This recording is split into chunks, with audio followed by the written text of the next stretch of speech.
tema muy importante para todos nosotros, los asociados. El título es Lo que nos ha dejado de aprendizaje la pandemia para el futuro hospitalario. Nuestro invitado es el doctor Alejandro Macías Hernández, quien es médico cirujano egresado de la Universidad de Guanajuato. Cuenta con especialidades en medicina interna e infectología por la Universidad Nacional Autónoma de México y por el Instituto Nacional de Ciencias Médicas y Nutrición Salvador Subirán. Tiene estudios de microbiología y salud pública por la Universidad de California en Los Ángeles y además es maestro en ciencias de biología molecular de enfermedades infecciosas por la Universidad de Londres. Del 2004 al 2014, el doctor Macías fue subdirector de control de infecciones del Instituto Nacional de Ciencias Médicas y Nutrición Salvador Subirán. De 2009 a 2010, fungió como comisionado especial para la atención de la influenza en México durante la pandemia H1N1. Actualmente es profesor investigador en la Universidad de Guanajuato, adscrito a la División de Ciencias de la Salud. Además de ello, el doctor Macías es miembro del Sistema Nacional de Investigadores, nivel 3, y es autor de más de 100 publicaciones nacionales e internacionales en el área de infecciones. Es miembro de la Academia Nacional de Medicina y ha recibido múltiples reconocimientos a su labor, entre los que destacan recientemente el premio Alfredo Dugués por el Congreso del Estado de Guanajuato y el premio José Pagués a la comunicación. Damos pues la bienvenida al doctor Alejandro Macías. Hola, ¿qué tal? Muy buenas tardes. Me da mucho gusto estar con ustedes. Agradezco a la Asociación de Hospitales Privados su invitación, su confianza.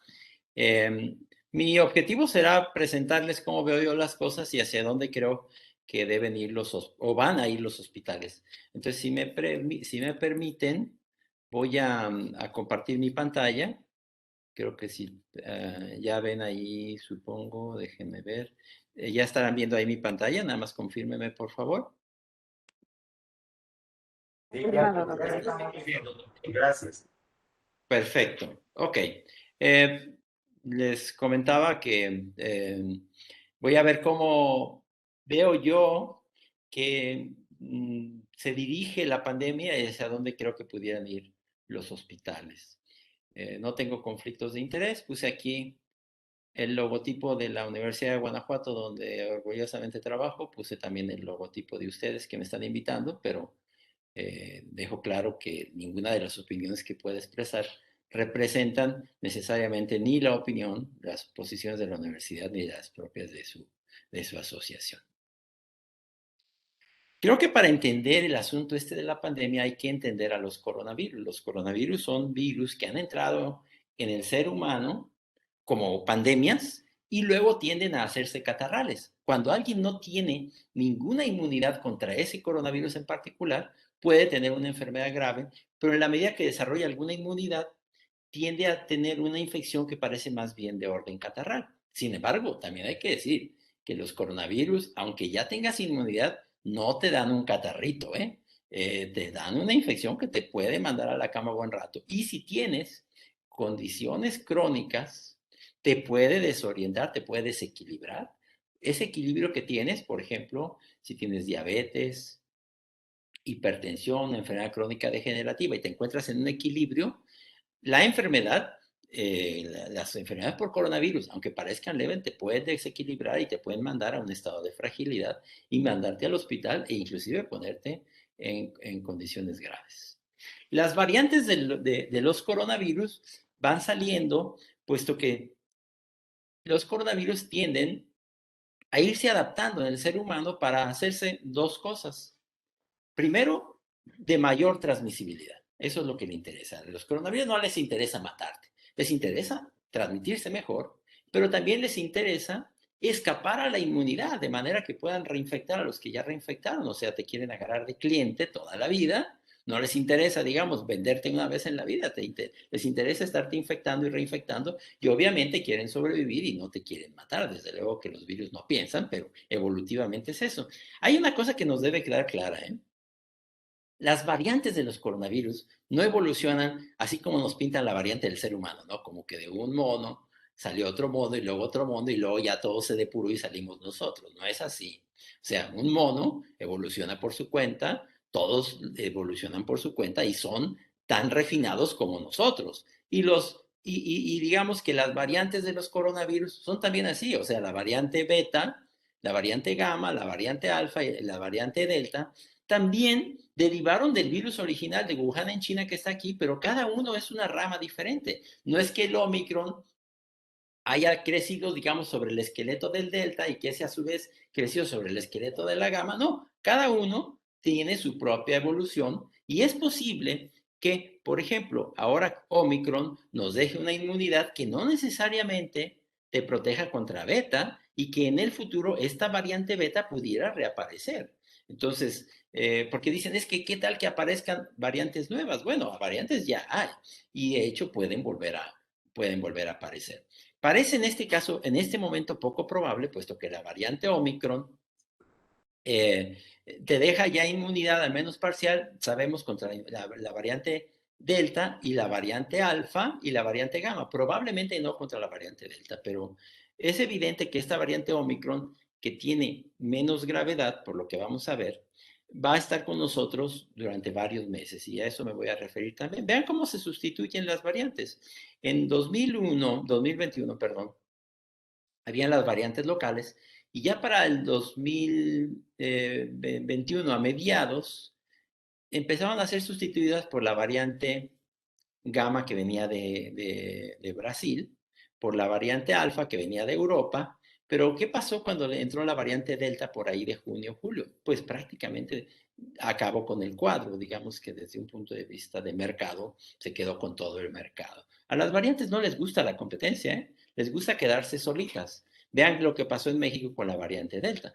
Y es lo mismísimo que está haciendo ahora la variante Omicron, que se está quedando con todo. Esta caída que se ve aquí es un artefacto porque todavía no se reportan las secuenciaciones recientes, pero una vez que una variante empieza a dominar, empieza a acabar con las otras. Entonces, lo más probable es que se vaya a quedar solita la variante Omicron durante un buen tiempo. Porque así funciona esto. Miren, hacia mayo del 2021, vean ustedes, estaban presentes muchas variantes en el mundo.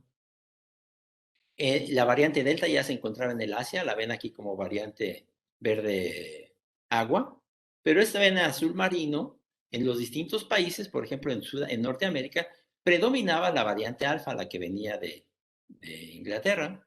En el cono sur predominaba la variante gamma de Brasil. Eso todavía hasta mayo. Vean lo que había ocurrido ya hacia mediados, fines del propio 2021. Hacia noviembre prácticamente ya Delta se había quedado solita en todo el mundo. Y de hecho creíamos que ya la habíamos hecho, creíamos que saliendo de Delta ya no iba a venir otra variante.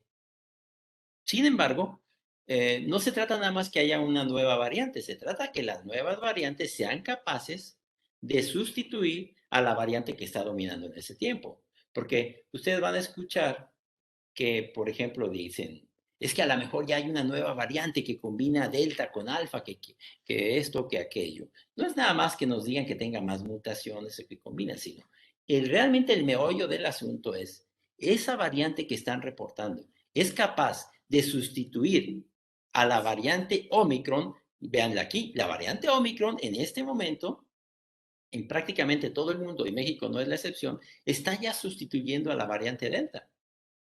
Quiere decir, si va a haber otras variantes, van a ser capaces de sustituir a la variante Omicron, no nada más que nos digan que tiene más mutaciones. Y eso hasta donde sabemos ahorita, no hay ninguna variante en el radar que vaya a sustituir a la variante Omicron. Todo es posible también, porque eso se ha dicho, es que a lo mejor va a venir un virus peor. Y yo digo, ¿peor? ¿Quién? ¿Uno peor que este que se transmite como si fuera el sarampión? ¿O que te puede infectar cuando ya te infectó? El mejor ejemplo es el del presidente de la República. Él ya se había infectado, él ya estaba vacunado, él de hecho se había revacunado y sin embargo se infectó. Entonces, ¿hay algún virus peor que ese? Bueno, todo puede ser, pero también puede ser que digamos que empecemos todo de nuevo, no necesariamente con el coronavirus. Mañana puede empezar un virus de influenza en alguna región del mundo y vamos a empezar una pandemia nueva. Es más, podemos jurar que eso va a ocurrir en el futuro. Por eso aquí lo más importante es que aprendamos las lecciones. Y esa es buena parte de esta plática. ¿Hacia dónde vamos? ¿Qué lecciones tenemos que aprender? Porque no nos debe pasar lo que ya nos pasó. México es uno de los países que ha pagado un mayor tributo en enfermedad y muerte en esta pandemia.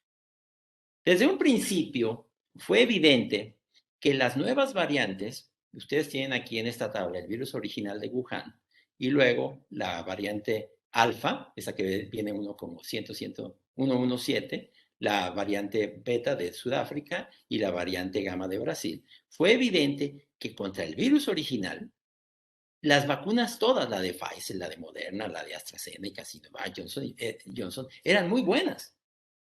Porque recuerden también una cosa, todas las vacunas que tenemos actualmente, todas, se hicieron con la información del virus de Wuhan, no con la información de las variantes. Ahora mismo que tenemos la variante Omicron, la vacuna que estamos poniendo es la vacuna con el virus de Wuhan.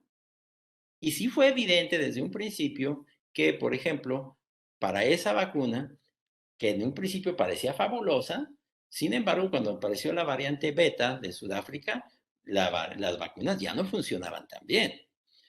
Y eso se fue viendo con otras variantes, por ejemplo, la variante Delta. Y sin embargo, podíamos dividir la inmunidad en dos tipos.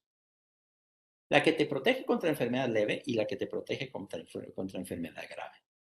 Contra enfermedad leve, pongo aquí el ejemplo de Israel, que vacunaron solamente con la vacuna de Pfizer. Vean ustedes que para la variante alfa o la variante original tenía una eficacia cercana al 100%. Sin embargo, cuando se trataba de la variante delta, ya no era tan buena, ya tenía una eficacia nada más de 60%. Y lo mismo podríamos decir para las vacunas de AstraZeneca, la de Moderna, que cuando hablamos de enfermedad leve, la inmunidad no era tan buena y podía durar no más de 6 meses. Y sin embargo, vean lo que pasa para la enfermedad grave, que es lo que seguimos viendo. Aunque no te proteja de enfermarte, sí te proteja de enfermarte gravemente. O sea, te vas a enfermar muy probablemente. Todos los que estamos aquí ahorita y los que estamos escuchando, pues es muy probable que nos vayamos a enfermar con este virus, ¿eh? Este es otro mensaje que tenemos que dar. O sea, no te quieres vacunar, ok, pero está consciente que este virus viene por ti. O sea, este virus te va a infectar tarde o temprano. Si no es ahora, será mañana, como dice la canción, pero todos nos vamos a infectar. Ahora, una cosa es que las vacunas ya dividen a la población en dos. Los que se pueden enfermar levemente porque tienen alguna inmunidad y los que pueden ponerse graves y caer en terapia intensiva porque no tienen ninguna inmunidad. Y esa inmunidad sí es muy duradera y generalmente puede durar meses, más que meses, perdón, 6 meses a años. Y eso siguen haciendo las vacunas, que son muy buenas. Esta variante Omicron es menos grave. ¿Por qué? Porque tiene menos capacidad de reproducirse en los pulmones. Vean, por ejemplo, ustedes aquí la tasa de reproducción en los pulmones del virus original que ven aquí en verde agua y de la variante Delta, que es muy alta, y no es tan buena para esta variante Omicron. Sin embargo, si ustedes ven el tejido bronquial, ahí se reproduce mucho mejor la variante Omicron, y eso lo puedes ver en el laboratorio también. O sea, no solo es que el virus tenga mayor escape, sino que tiene menor capacidad de producirse en los pulmones, y eso explica también por qué estas enfermedades parecen menos graves. Aquí y ahora ya debe quedarnos claros los mecanismos de transmisión. Yo les voy a poner una imagen que yo dibujé cuando empezaba la pandemia. ¿Cómo creíamos que se transmitía la infección? Esto lo hice yo por ahí de marzo del 2020. Creíamos que la transmisión directa iba a ser muy eficaz y sin embargo ahora vemos que esa transmisión por contacto directo de mucosa a mucosa, de parte húmeda a parte húmeda, ha sido poco importante para la transmisión de esta pandemia, ¿eh? También creíamos que la transmisión indirecta, o sea, que tú tocas una superficie en un hospital, en el servicio de urgencias, y luego te tocas los ojos y ya te infectaste, ya sabemos que eso no ocurre, ¿eh? No para esta enfermedad. Yo no quiero minimizar la transmisión de contacto en los hospitales, que sigue siendo muy importante, por ejemplo, para Clostridium difficile o para estafilococo. Pero no es así para COVID. Para COVID ya sabemos que este virus se respira. A corta distancia, cuando alguien te lanza verdaderos misiles balísticos de saliva, o a larga distancia, cuando alguien habla, tose, estornuda, y va más allá de los 2 metros. Esta imagen que yo dibujé en marzo del 2020 ha cambiado, sin embargo, porque yo ahí ponía que eso se circunscribía a las partículas de menos de 5 micras. Ahora sabemos que no es así, que partículas grandes flotan durante buen tiempo en el ambiente si no hay una buena ventilación. Y ese es uno de los principales objetivos de mi plática, y entender que vamos a tener que tener áreas mejor ventiladas en el futuro en nuestros hospitales. Ya sabemos que el virus no se contagia entonces por contacto. Esos tapetes sanitizantes no tienen ninguna utilidad. Esas sanitizaciones profundas que se hacen en hospitales o hoteles tampoco tienen ninguna utilidad. Estos verdaderos equipos de guerra para limpiar edificios y superficies tampoco tienen utilidad alguna. Es una buena manera de gastar el dinero inútilmente.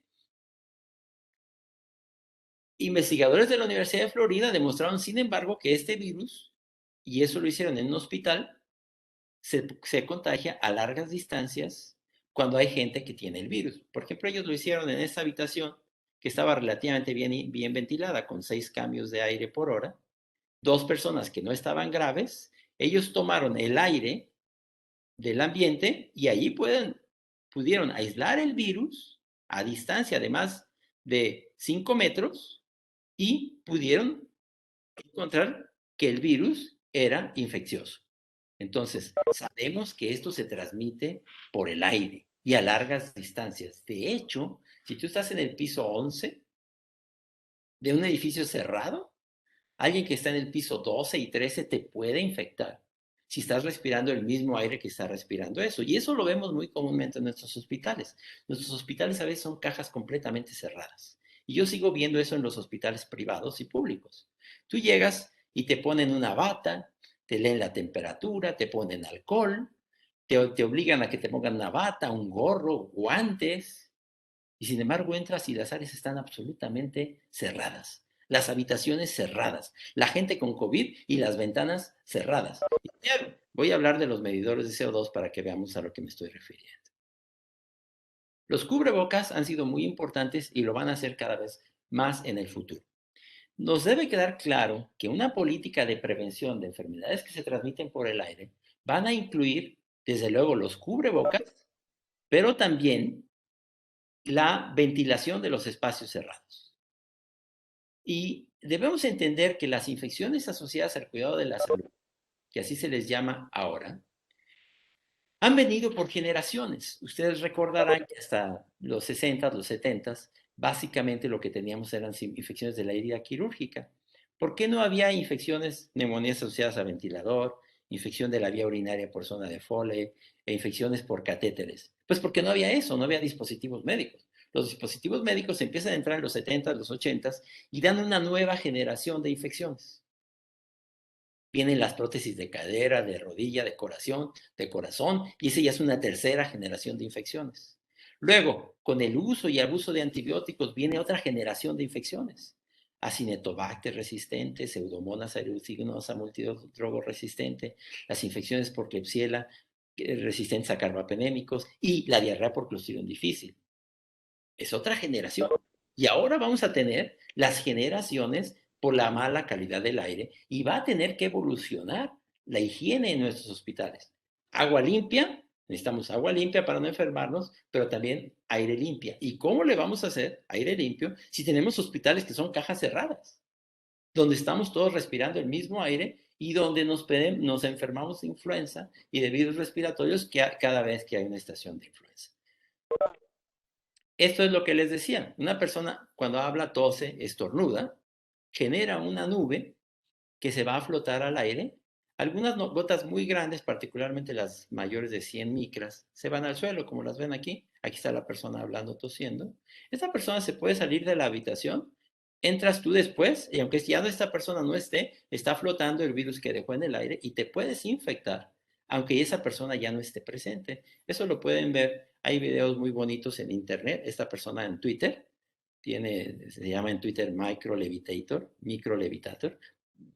les muestra esos esos videos de cómo las partículas en áreas cerradas flotan por tiempo largo y las partículas que creíamos que no flotaban, perfectamente flotan por horas. ¿Cuánto puede tiempo? No sabemos exactamente, pero sí podemos decir que por horas. Entonces, vamos a necesitar una política mucho más amplia, no solo de uso de cubrebocas, sino de ventilación de los espacios cerrados. Ahora, al respecto de los cubrebocas, si vamos a evitar infecciones, vamos a tener que ofrecer, al menos en las épocas en las que haya infecciones respiratorias, una mejor protección a nuestros trabajadores. Pero tampoco vamos a poder estarles cambiando los cubrebocas N95 todos los días. Yo creo que vamos a tener que ir a una política en la que una persona reutilice su cubrebocas N95 por todo el tiempo que ese cubrebocas esté en buenas condiciones generales. Duran mucho más de lo que creíamos, ¿eh? De hecho, yo lo que creo que se va a pedir es que no las uses en días seguidos. Si tú tienes 4 o 5 cubrebocas N95, haz un carrusel. Un día usas uno, lo dejas descansar, al otro día usas otro, lo dejas descansar y sigues con ese carrusel. Y a lo mejor 5 cubrebocas te van a seguir por un tiempo largo. ¿Cuánto tiempo? Mientras el cubrebocas esté en buenas condiciones. Creo que es muy bueno entender que N significa que filtran partículas no aceitosas, porque recuerden que estos cubrebocas nacieron de la industria. Nosotros no necesitamos que filtren partículas aceitosas. Entonces, nos sirven los N95, que generalmente son de origen norteamericano, como los que ven aquí, este es de 3M. Yo creo que son los mejores. Hay también Honeywell de los Estados Unidos. Hay los KN94, N95 que son hechos en China. Yo sinceramente creo que esos no funcionan bien. No se los recomiendo por una razón. Porque las orejas no te dan la fuerza tensil suficiente para que haya una buena adaptación de tu cara. Recuerden que los cubrebocas N95 o mascarillas N95 deben sellar muy bien. Y esa fuerza tensil no la puedes tener con las orejas. No vas a aguantar eso en las orejas más de 1 o 2 horas. Necesitan ir a la nuca, al cuello, para que tengan esa fuerza tensil que permitan que el cubrebocas selle bien. Son de varias capas. Es importante que estos cubrebocas o mascarillas N95 tengan una capacitación y prueba de ajuste. Todos en nuestros hospitales tenemos que tener gente dedicada a ver que el cubrebocas que te toca a ti sea adecuado para el tamaño de tu cara y para que selle bien y que no tengas una cara demasiado grande para un cubrebocas pequeño o viceversa. Estos que tienen válvula, que ustedes ven aquí, no son convenientes en nuestros servicios. Esos son para uso industrial. Es mejor que usen cubrebocas que no tienen válvula como estos que ven aquí. Yo sí creo que siguen siendo los mejores, los de origen europeo o norteamericano, generalmente de la marca 3M o Honeywell. Si usan estos que están hechos en China, primero asegúrense que no sean falsificaciones. Segundo, no hagan la tensión sobre las orejas. Jalen hacia atrás todo lo posible para que hagan un buen cierre. Tienen que tener un clip nasal. Eh, Ahora, ¿qué es un buen cubrebocas? Si tú no tienes un cubrebocas N95, un cubrebocas no lo debes traer de bigote o de diadema. O sea, debe cubrir bien esta área de la nariz con un clip nasal y como lo usa este niño, del puente de la nariz a la base de la barbilla. Ahora, sabemos que los cubrebocas de tela, por lo que sabemos ahora, no filtran del todo bien. Es por eso que los CDCs han sugerido el uso de un doble cubrebocas, ¿ok? Pudiera ser que inclusive el doble cubrebocas tenga algunas ventajas sobre el cubrebocas N95. ¿Y a qué me refiero con un cubrebocas doble? Que uses por debajo un cubrebocas de estos quirúrgicos, de esos que son color pastel, que a veces no sellan bien, y que sobre de ese uses el cubrebocas de tela. Y entonces ahora sí vas a tener un buen sellado. Eso te puede servir la fuerza tensil que te dan las orejas. Y tú tienes el cubrebocas de abajo para hacer un buen filtrado. Eso no requiere una buena prueba de ajuste. Y encima un cubrebocas de tela que ayude a sellar bien al cubrebocas de abajo. Yo creo que ese uso de 2 cubrebocas puede ser una solución, ya sea en la comunidad o algunos hospitales que no puedan tener altas cantidades de cubrebocas N95. Y sin embargo, vamos a necesitar eso como una política en el futuro en nuestros hospitales.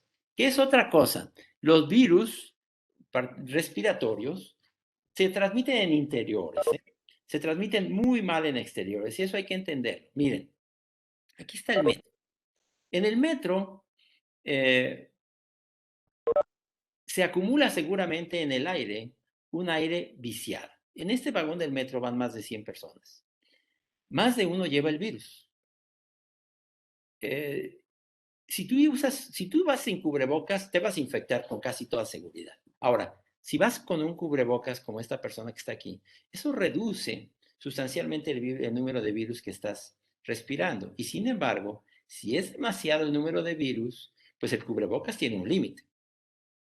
Pero además, vean, la ventana cerrada, no hay ventilación. Y eso a veces lo vemos en nuestros hospitales también, en los bancos, en las oficinas. Para eso yo creo que van a ser cada vez más importantes estas cosas que son medidores de CO2. Estos medidores de CO2, aquí ven uno, que es el que está midiendo aquí en el metro. Lo normal es que midan 400 partículas, 400 partes por millón de CO2. Vean lo que se alcanza en el metro, casi 2000. O sea, ahí te vas a infectar con una muy buena probabilidad. Creo que estos medidores de CO2 los vamos a tener que estar usando cada vez más en nuestros hospitales, porque te van a asegurar que la ventilación sea la apropiada. ¿Qué es mejor? ¿Usar cubrebocas o tener buena ventilación? Yo diría de entrada los dos, pero yo sinceramente creo que es mejor una buena ventilación que un buen cubrebocas, ¿eh? Porque el cubrebocas va a tener su límite. El cubrebocas te reduce la cantidad de virus que estás respirando y te aumenta el tiempo que lo puedas respirar sin infectarte, pero nada sustituye una buena ventilación, ¿eh? Vean, yo les mostré ahorita la lectura en el metro. Esta es una terapia intensiva de un hospital. Y vean la lectura dentro de la terapia intensiva, 1822, igual que en el metro. O sea que tú entras por un accidente y ahí te van a pegar el COVID o te van a pegar influenza. Por eso, en el futuro, nuestros hospitales van a tener que tener lo que se llama control de la fuente. O sea, desde luego que tengamos gente sin el virus sería lo ideal, pero eso no lo vamos a poder controlar. Lo que sí vamos a poder controlar es que tengamos soluciones de ingeniería en donde no se nos acumulen tanto los virus en el aire y así como tenemos agua limpia en nuestros hospitales, tengamos aire limpio. No va a ser sencillo, porque vamos a tener que, digamos que reformatear toda la arquitectura en muchos de nuestros hospitales que, como les mostraré, evolucionaron a cajas cerradas. ¿Por qué evolucionaron los hospitales a cajas cerradas? Porque pretendían hacer más eficiente el aire acondicionado. El aire acondicionado, si tú abres una ventana, pues pierde eficiencia y gastas más en energía. Y entonces se cerraron, pero al momento de cerrarse, lo que ocasionó es que estemos respirando todos el mismo aire, porque los aires acondicionados en general no tienen filtros. Y si les pones filtros, también reduces la eficacia del aire acondicionado. Entonces, todas esas son soluciones que vamos a tener que dar en el futuro. Miren, yo les pongo mi experiencia aquí en el Hospital General Regional en León, donde yo me forjé como estudiante. El hospital antiguo era un hospital de allá de la usanza de los 50 que tenía muchas puertas y ventanas. Y sin embargo, cuando hace un calor, hace un calorón en el hospital. Y sin embargo, había una ventilación razonablemente buena. Vean, por cierto, esto que es curioso, aquí es lo que se llamaban los aguadores. En León no había agua todavía hasta los 60s o 70s en toda la ciudad. Había estos distribuidores de agua, generalmente en un carro con mulas y en dos tambos de agua, que te andaban surtiendo el agua en cubetas en toda la ciudad. Eh, el hospital regional de aquí de León se acaba de cambiar a un nuevo hospital, muy moderno, pero también es una caja cerrada, en donde todo está acondicionado, pero estamos respirando el mismo aire. Entonces yo creo que vamos a tener que lograr eh, como una combinación de los dos. Vamos a tener que ir hacia mejores áreas de ventilación. Entonces, hay cosas que llegaron a quedarse. El virus no se va a ir. El cubrebocas, las mascarillas N95 se van a quedar con nosotros. Vamos a aprender a que las tenemos que reutilizar por más tiempo. La vacunación, vamos a tener que ser más conscientes de nuestra vacunación de influenza y de COVID.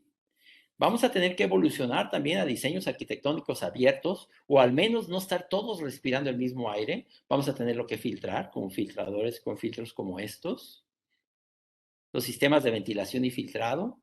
medidores de la calidad del aire, como los que les mostré. Vamos a tener medidores de CO2. Idealmente, nuestros hospitales ya no van a poder ser hospitales COVID y no COVID. O sea, es como ofrecerle buen aire a unos y no buen aire a otros. Yo creo que en el futuro sí es muy conveniente que nuestros hospitales tengan estas áreas de triaje o triage, en donde la gente que lleva síntomas respiratorios, de entrada, antes de entrar al hospital, se pueda atender en un área ventilada y que determinemos qué tipo de infección tenga para que veamos si lo vamos a poder pasar a áreas mejor ventiladas. Porque en el futuro no vamos a poder tener hospitales COVID y hospitales no COVID. Va a ser el mismo hospital para siempre. Yo me recuerdo que antiguamente poníamos etiquetas en las muestras que decía, ojo, le poníamos una etiqueta que decía, ojo, una etiqueta roja. Esta muestra es potencialmente infectante. Eso también se va a acabar. No podemos decir, usted puede respirar aire limpio, usted no. Va a ser el mismo aire para todos. Tenemos que invertir entonces en el futuro en una mejor calidad del aire para respirar. Yo creo que los hospitales públicos también tendrán que entender que tenemos que evolucionar a tener menos pacientes por habitación. Tenemos todavía hospitales públicos en donde hay 6 pacientes en una sola habitación. Yo creo que eso es muy poco seguro. Intrínsecamente no puedes brindar una seguridad con eso. Eh, Hay que entender también que este virus, se me refiero al virus de COVID, virus de influenza, se respira. Cuando todo esto empezó, nos pedían, y yo sigo viendo eso en algunos hospitales, cubrebocas, alta eficiencia, caretas, bata, doble bata, guante, doble guante, pantalones, hasta trajes Tyvek, botas, eh, caretas, y sin embargo es un virus que se respira. Yo sigo entrando en algunos hospitales en donde me piden que me ponga un gorro, como si el virus me fuera a entrar por el pelo, me piden una bata como si me fuera a entrar por el pecho, y les digo, llego a áreas mal ventiladas y me dan, y a veces no hay ni siquiera un cubrebocas bueno para entrar allí, entonces creo que no hemos entendido que estas sanitizaciones profundas no funcionan, por lo menos para estos virus, y que lo que va a importar mejor es áreas de ventilación y buena protección respiratoria. Aquí están los marcadores que les comentaba. Este es un artículo reciente del Economist que les recomiendo que lo lean, donde dice cómo precisamente la higiene tendrá que evolucionar. No nada más vamos a pedir que no haya contaminación fecal, no nada más vamos a pedir que bebamos agua limpia. La higiene va a evolucionar a limpiar el aire que estamos respirando. Ustedes van a ver distintos tipos de medidores de CO2. Yo les recomiendo que compren, por lo menos para checar. Si no los van a tener de manera definitiva, compren para checar sus distintas áreas. La marca, digamos, estándar es esta que ven ustedes aquí, es la marca Aranet. Son muy buenos, les dura una batería un año, ¿verdad? Y no necesitan estarlo conectando a una fuente de poder y es, digamos, esa es la que les mide qué tan bien ventilados tienen. Si están en menos de 900, 800, sus áreas están bien ventiladas. Pero se van a llevar sorpresas, ¿eh? Les aseguro que cuando midan, se van a encontrar que tienen áreas con más de 1000. Y ahí van a tener que trabajar, porque si no, se van a infectar su personal, ustedes mismos y sus pacientes. Hay otros medidores como estos que ven aquí. Yo he comprado algunos, son buenos. Que bien son de origen chino, son más económicos y sin embargo yo creo que vale la pena hacer el gasto en comprar estos Aranet. Uno de estos Aranet los pueden encontrar en Amazon y se los ponen aquí en México en alrededor de 6000 pesos. Estos chinos que ven aquí se los ponen aquí en México en unos 2500 pesos. El problema es que estos hay que estarlos recargando, hay que conectarlos y se les saca la batería en 2 o 3 horas. Pues son buenos, se pueden equiparar más o menos a estos Aranet. Yo les aconsejo, sin embargo, que tengan al menos uno de estos Aranet. Los encuentran, les digo, en Amazon, para que midan sus áreas. Si sus áreas están abajo de 1000, estén tranquilos de que ahí pueden entrar hasta sin cubrebocas. Yo diría, entren sin cubrebocas, entren con menos de 700. Yo, como les digo, yo me siento más a gusto. Yo cargo mi medidor CO2 cuando voy a las áreas COVID. Y si llego y veo 1800, procuro no estar ahí más de 5 minutos, ¿eh? Porque sé que me voy a infectar. Y ya me exigieron guantes, gorro, botas, y sí, pero llega un área donde están respirando a 1200 de partículas, yo ahí no me quedo más de 5 o 10 minutos. De hecho, veo a mi paciente, agarro mi expediente y me lo llevo a otro lugar, porque yo no puedo estar ahí más de 5 o 10 minutos, sé que me voy a infectar. Hasta la fecha yo no me he infectado, a pesar de que he visto cientos de pacientes con COVID. Eh, la pandemia va a avanzar, va a evolucionar. En México, aquí ven ustedes el número de casos. Ven para estas fechas cómo estamos teniendo hasta promedios de más de 50,000 pacientes diarios. Ya no se nos mueren tanto, que es lo que ven ustedes acá arriba. Ven, se nos morían hasta en una época más de 1,500 pacientes diarios. Ya con la vacunación, la onda delta, recuerden aquí está la onda local, luego alfa, gamma, delta. Acá está el número de casos, el eje de las ordenadas tiene una distinta escala, desde luego, pero ahora se nos mueren menos, estamos subiendo, hay muchísimo más infecciones y sin embargo la mortalidad no se ha incrementado tanto porque es una enfermedad más leve. ¿Cuánto va a durar esto? Yo creo que vamos a tener todavía, miren ustedes, esta es una buena gráfica de lo que creo que nos va a pasar. Vean aquí la gráfica de Sudáfrica, ellos la ven aquí en azul cielo. Tuvieron, igual que nosotros, las variedades locales, luego la alfa, beta, delta, y ahora tuvieron la variante Omicron. Ellos nos llevan un mes de ventaja, ¿eh? Igual que algunas buenas partes de Estados Unidos y Canadá. Sí podemos decir que puesto que Estados Unidos, Canadá, el Reino Unido, y que ya van de bajada, nos llevan unas 3 semanas, nosotros esperaríamos que vamos a estar todavía de subida lo que resta de enero, y en algunos lugares de la República va a empezar a ya bajar febrero. Yo creo que febrero va a ser de bajada.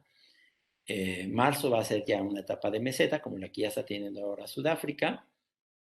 Pero todavía se van a llenar los hospitales, todavía se van a llenar las terapias intensivas porque se espera que se infecten al menos, yo creo, que el 60 millones de mexicanos en las siguientes semanas o pocos meses.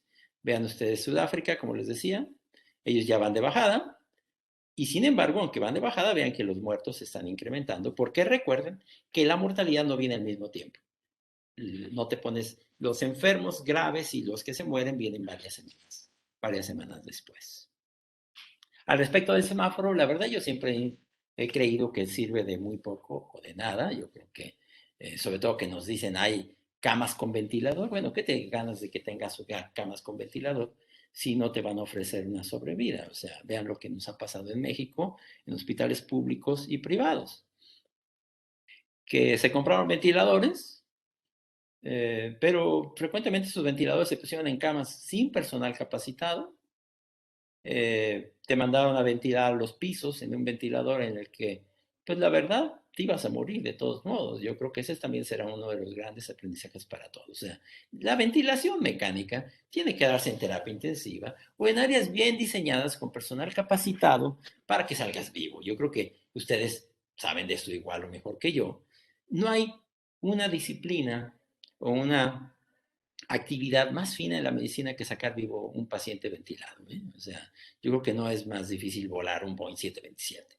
Y eso de que no teníamos ventiladores y salir a comprar ventiladores, yo creo que no es criticable del gobierno o de los hospitales que así lo hicieron, pero ir a ponerlos en camas generales donde no había gente que te pudiera ventilar, bueno, pues simple y sencillamente decir, hay camas con ventilador, pero ya sabemos que te ibas a morir de todos modos. Yo creo que de esos no salió uno vivo, ¿eh? O sea, es una de las grandes enseñanzas que tenemos que tener. Y yo voy más que el semáforo debiera ser sobre, por ejemplo, sobre el porcentaje de positividad. ¿Qué porcentaje de la gente que se está yendo hacer una prueba sale positiva? Bueno, pues si tenemos arriba el 50%, obviamente, aunque no estén llenos los hospitales, pues se van a llenar tarde o temprano. Entonces yo creo que el semáforo no debería incluir cosas como hospitales llenos, o sea, eso sale sobrando, eso va a ocurrir de todos modos. Yo creo que el semáforo debería ser básicamente cuánta gente está enferma, cuántos están saliendo positivos, qué porcentaje de positividad. Y en eso vean ustedes, México es líder mundial en porcentaje de positividad, porque hacemos menos pruebas, pero porque además la pandemia ha sido muy intensa en México y como les decía, hemos pagado un tributo muy alto.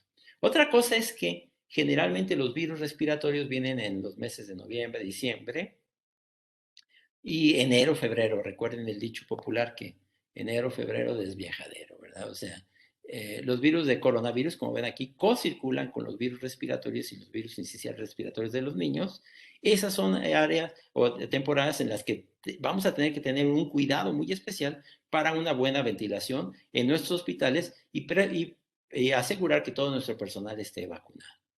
En la clínica no insisto demasiado, hay que recordar que esto tiene lo que se llama la hipoxemia feliz, insistirle a la gente que no llegue después de 5 o 6 días de estar saturando 80 o 70%. O sea, es muy difícil que saques vivos esos pacientes.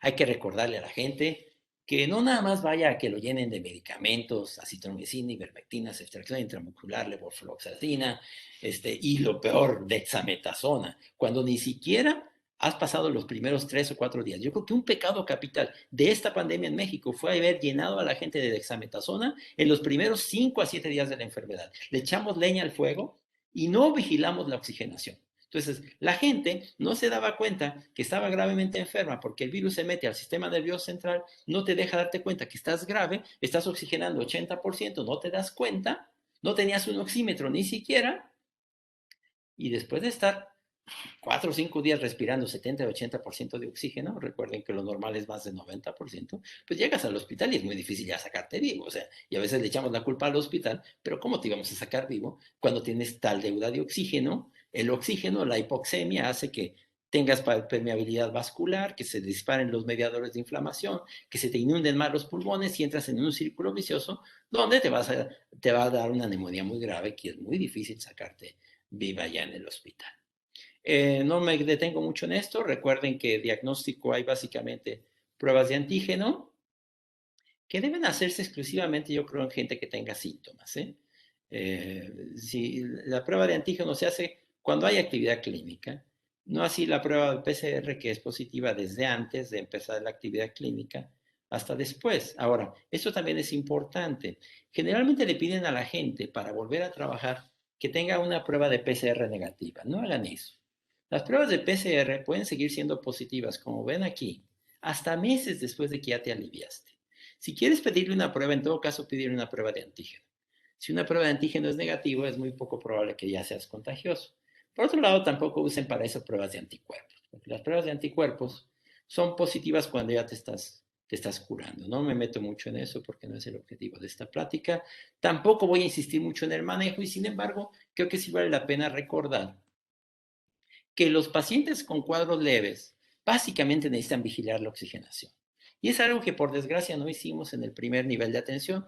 El primer nivel de atención nos demostró que teníamos un primer nivel desastroso. O sea, la gente por desgracia fue a atenderse frecuentemente a farmacias donde los llenaron de medicamentos, pero no vigilaron la oxigenación y los llenaron de medicamentos y les dieron dexametasona antes de tiempo.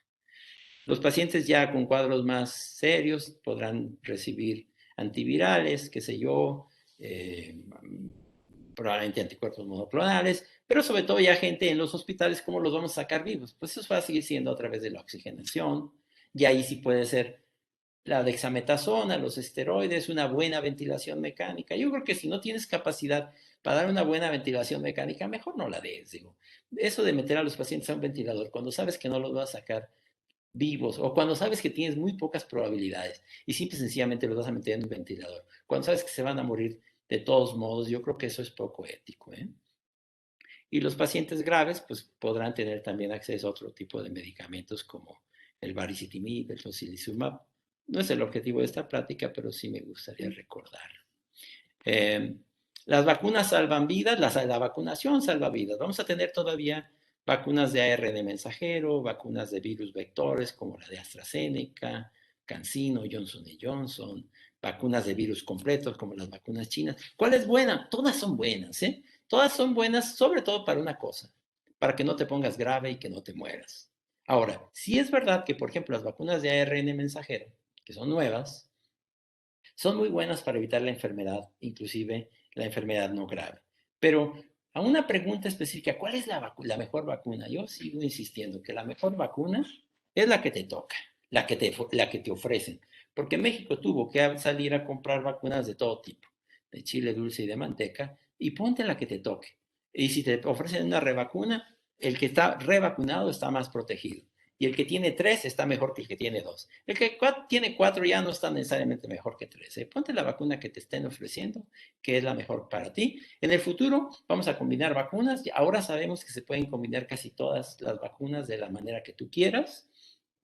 Ahora mismo se está ofreciendo en México, por ejemplo, 2 vacunas. Los que tenían 2 de Pfizer, se les ofrece una de AstraZeneca, o los que tenían 2 de AstraZeneca, se les ofrece una de Pfizer, así. Se pueden combinar y en general las combinaciones funcionan muy bien.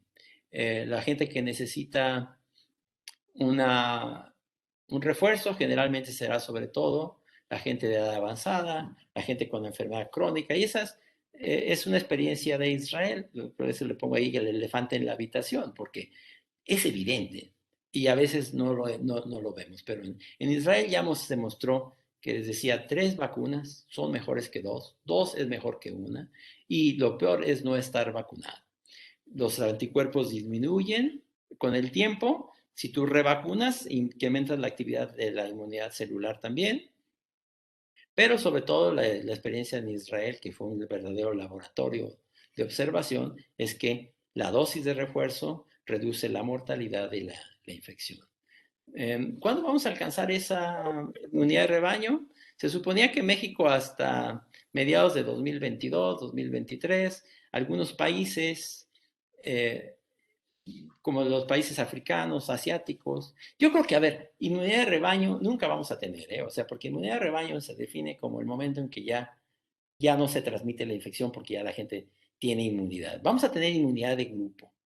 Y yo creo que México, este mismo año, si vamos a subir en enero, vamos a bajar en febrero, y en marzo vamos a llegar a una cierta estabilización. Yo creo que a partir del segundo trimestre de 2022, en México ya vamos a pasar a una condición mucho más manejable de endemia. Ahora, esto no se va a acabar.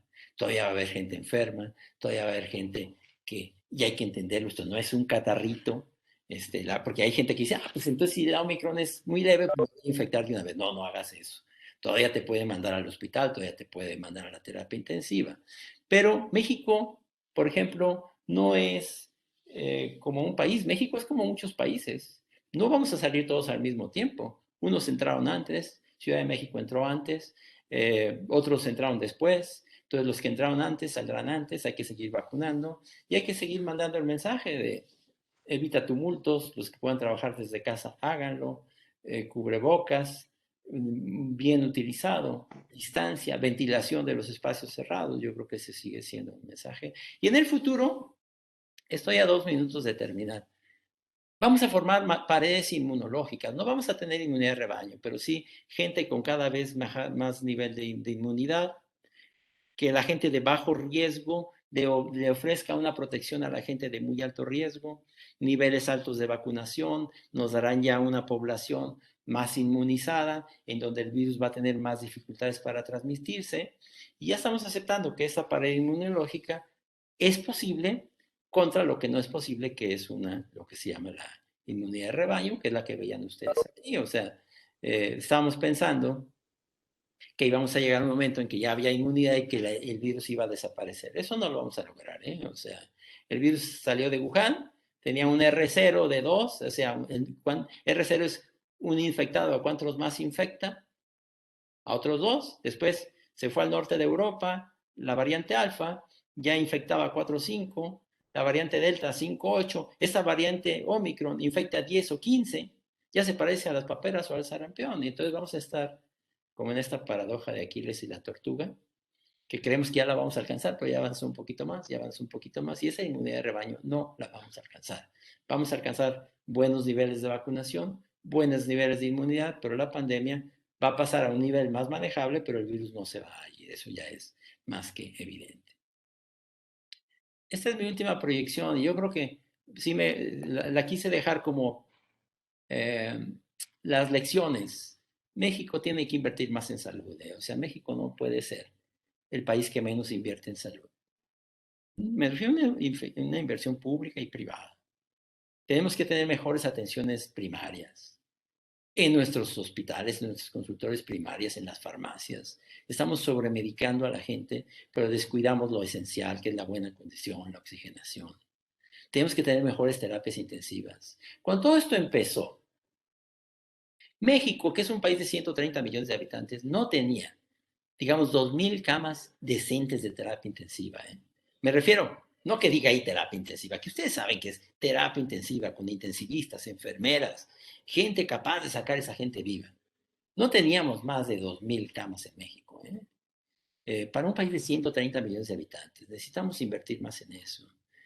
Porque además, no solo las camas de terapia intensiva, sino la capacidad de incrementar la ventilación mecánica en otras áreas de hospital donde ofrezcas buena posibilidad de que el paciente salga vivo.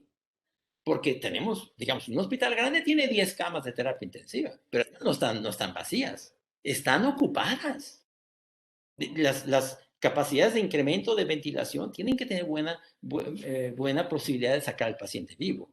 Tenemos que tener aire más puro para respirar. No se nos debe acabar el oxígeno como se nos acabó. Vean ustedes afuera de un hospital. Y luego la gente los mandamos a su casa porque ya no cabían en los hospitales, pero se les acabó el oxígeno y la gente hacía colas de una noche para llenar su tanque que se le acababa en 3 horas. Vamos a tener que tener hospitales mejor ventilados. Y también creo que vamos a tener que estar fabricando nuestras propias vacunas porque hemos pagado un precio muy caro por las vacunas toda vez que nos olvidamos de fabricarlas. Y llegó un momento en que era más fácil salir a comprárselas a China o a la India. Entonces, ojalá que aprendamos las lecciones para que esto que nos pasó no nos vuelva a pasar y que no nos mate a tanta gente y no nos enferme a tantos. Eh, Muchas gracias por su atención. Voy a dejar de creo que es aquí, voy a dejar de compartir y ya me estarán viendo ahí, ¿verdad? Muchas gracias, doctor Macías Hernández.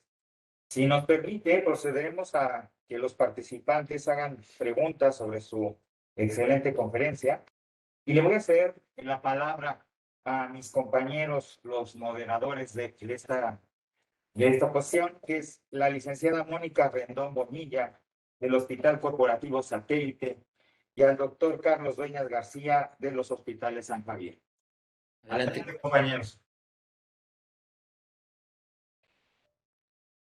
Pues muchas gracias doctor por esta excelente ponencia. La verdad lo maneja usted de una manera tan sencilla que creo que todos los que vivimos este proceso, pues simplemente nos damos cuenta que todavía tenemos mucho que seguir aprendiendo.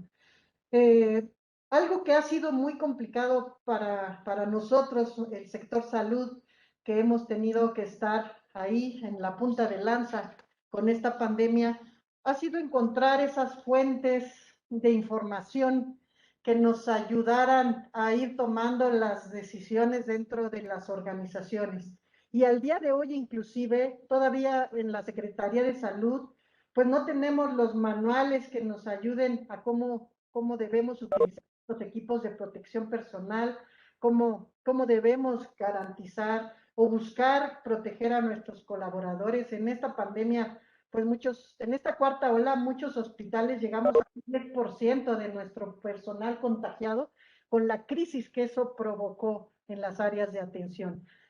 Entonces, la pregunta de mi parte sería eso: ¿dónde podemos nosotros tener esos manuales que nos ayuden a ir de una manera más ordenada? Porque todo cambia semana a semana. Sí, por desgracia esos manuales todavía no existen en México, ¿eh? Pues yo les invito a que lean, por ejemplo, los manuales que se están desarrollando, inclusive en los Estados Unidos, que creían que estaban bien preparados, ya vemos que no, o sea, no tenían idea. Digamos que Estados Unidos es el país mejor preparado y vean la que les puso.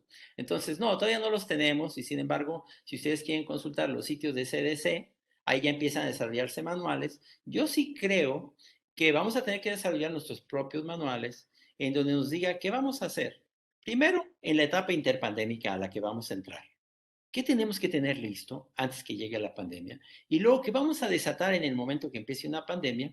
Yo creo que en los hospitales tendrá que ver también, sobre todo, porque así va a ser, con los equipos de protección personal, con cómo vamos a organizar nuestro personal y cómo vamos a dar pie a esperar a la gente que nos va a llegar con necesidades de ventilación desde puntas de oxígeno hasta ventilación y el incremento en las áreas de los hospitales para poder atender esa demanda de pacientes que no van a poder entrar a terapia intensiva porque se nos van a llenar fácil. A ver, una terapia intensiva de 10 camas que tiene una o dos desocupadas, cuando le caen 2 pacientes en un día, ya se llenó. Y si al otro día le caen otros 2, y al otro día otros 2, no se necesita gran cosa para colapsar una terapia intensiva. Entonces tenemos que tener esos planes para cómo vamos a incrementar esas capacidades de ventilación y sobre todo esas capacidades de ventilación mecánica. Eso tendrá que tenerlo cada hospital. Y yo creo que los que van a tener la punta en esto serán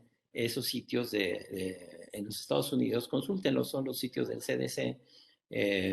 Y de la FDA, donde seguramente van a irse desarrollando esos manuales. Doctor, buenas tardes. Excelente presentación. He tenido la oportunidad de seguirlo muchas veces por sus conferencias que nos comparte por este medio a todos. Resulta muy importante para nosotros lo que ahorita hay una gran discrepancia que la vemos entre nuestros personal médico y entre nuestro, o sea, personal de la salud en temas los equipos de protección personal. Ya lo dijo usted y creo que es algo que como hospitales o como asociación de hospitales podríamos tratar de llegar a tener un consenso entre el médico que actualmente, y estoy hablando incluso en ocasiones de infectólogos, que quieren entrar con todo lo que ya sabemos, ¿sí? Y los otros que quieren entrar básicamente con su cubrebocas y con medidas generales. La opinión actual que prevalece es que, como ya lo dijo, no requerimos tantas cosas, ¿no? Entonces, ¿cuál sería lo menos o lo realmente indispensable para estar entrando a las unidades de terapia intensiva o a las áreas confinadas COVID? Yo creo que un buen cubrebocas, digo, ya sea un doble cubrebocas o un cubrebocas que te selle bien de tipo N95. Yo creo que en efecto esos trajes Tyvek, esas batas, gorros, botas, están sobrando y además estamos llenando el planeta de material desechable de manera absolutamente innecesaria. Por desgracia, yo lo que veo es que a veces te lo exige inclusive la autoridad de salud. ¿Verdad? Que tengas esto, que tengas aquello, que además le exijas una bata, un gorro, guante, doble guante, botas, es absurdo. O sea, el virus no te entra por los zapatos, por el amor de Dios. Yo creo que se necesita estas cosas. Este es un cubrebocas, por ejemplo, este es un 3M 9210, que yo creo que estos son muy convenientes porque adaptan muy bien a cualquier cara. Estos no necesitan una gran prueba de ajuste, ¿eh? Estos 9210 filtran en la parte del frente, ¿verdad? Que es esta, pero ajustan en la parte de arriba y en la parte de abajo.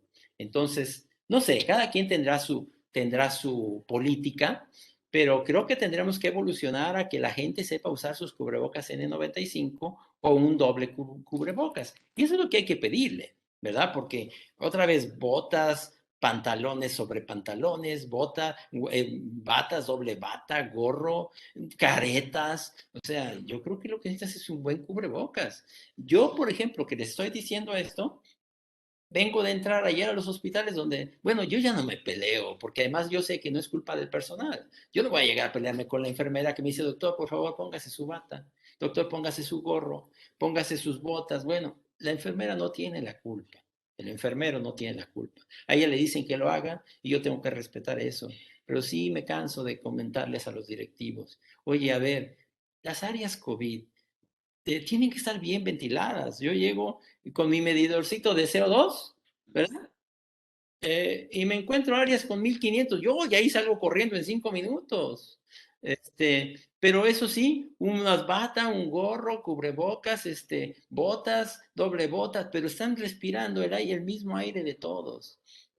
Yo a veces sí me desespero, porque veo que pasan años y creo que no aprendemos, no aprendemos, ¿eh?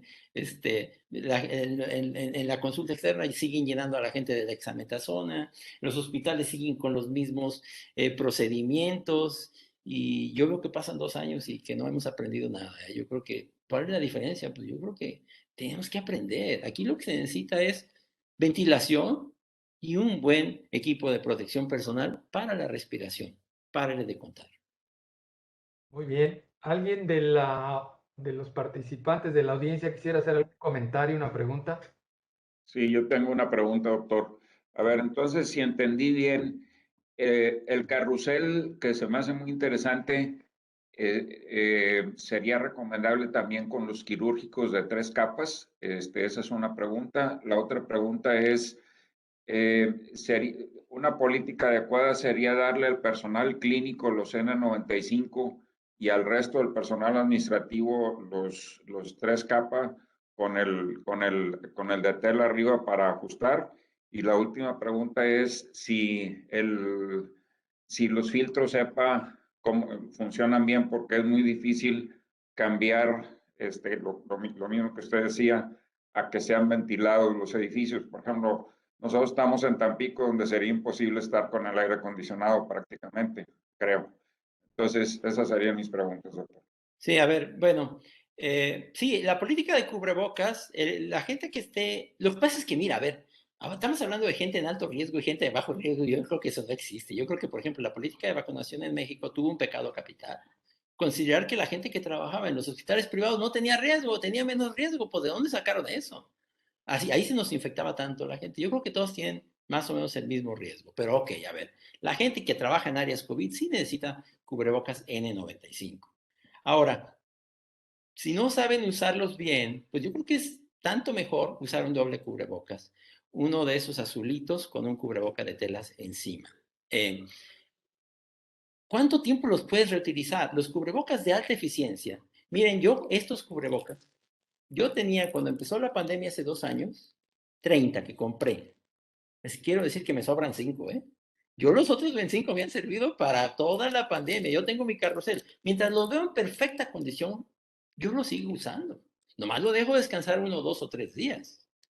Y eso hay que pedirle a la gente. O sea, si tu cubrebocas ya está todo deshilachado, pues obviamente ya no te sirve. Tú lo ves, la condición. El cubrebocas debe descansar 2, 3, 4 días para que esté perfectamente seco.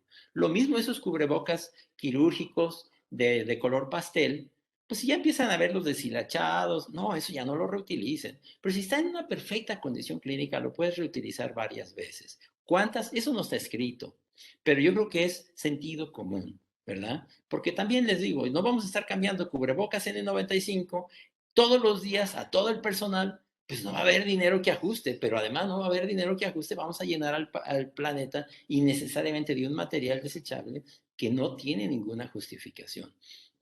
Ahora, tú tienes un hospital completamente cerrado, sí se pueden utilizar esos limpiadores de aire, nada más que tienes que ver que esos limpiadores de aire que filtran a través de virus de alta eficiencia tengan la capacidad para limpiarte el área que quieres limpiar. A veces van y compran uno en Home Depot que sirve para una habitación de 4x5, pero quieren que les limpie el piso de un hospital. O sea, eso no se puede. Pero sí, si no pueden tener áreas ventiladas, necesitan en el futuro limpiadores de aire que circulan el material o el aire, perdón, a través de filtros, de filtros de alta eficiencia para devolver ya un aire limpio a las áreas cerradas. Eso lo tendremos que aprender y vamos a tener que, quiero tener cada vez más técnicos que sean competentes en eso, todavía no los tenemos, pero gente que nos asesore en eso y mientras, pues, procurar ventilar y si no tienes ventilación, por lo menos esos equipos de limpieza del aire. Muchas gracias. ¿Alguna otra pregunta?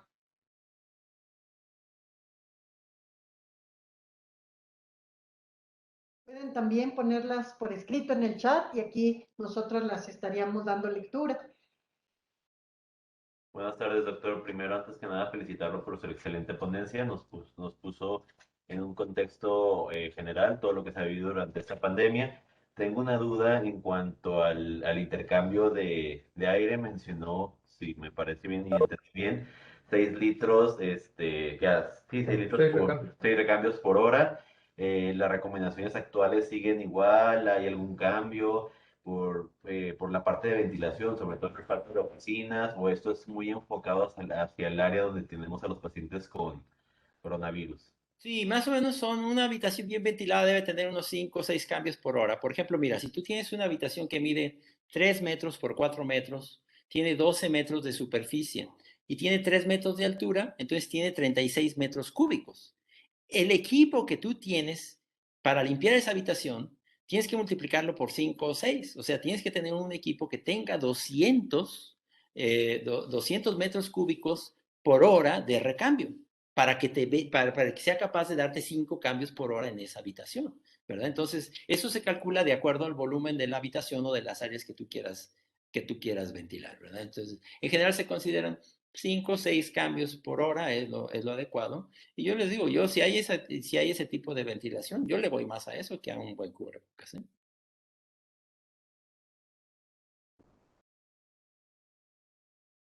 ¿Alguien más que quiera hacer alguna pregunta?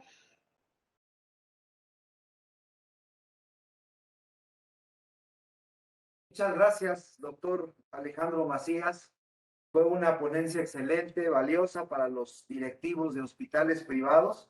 Agradecemos su colaboración y estaremos molestándole en lo futuro como esta. Sin problema, no es molestia. En lo que pueda servirles, con mucho gusto. Excelente día, gracias. Gracias.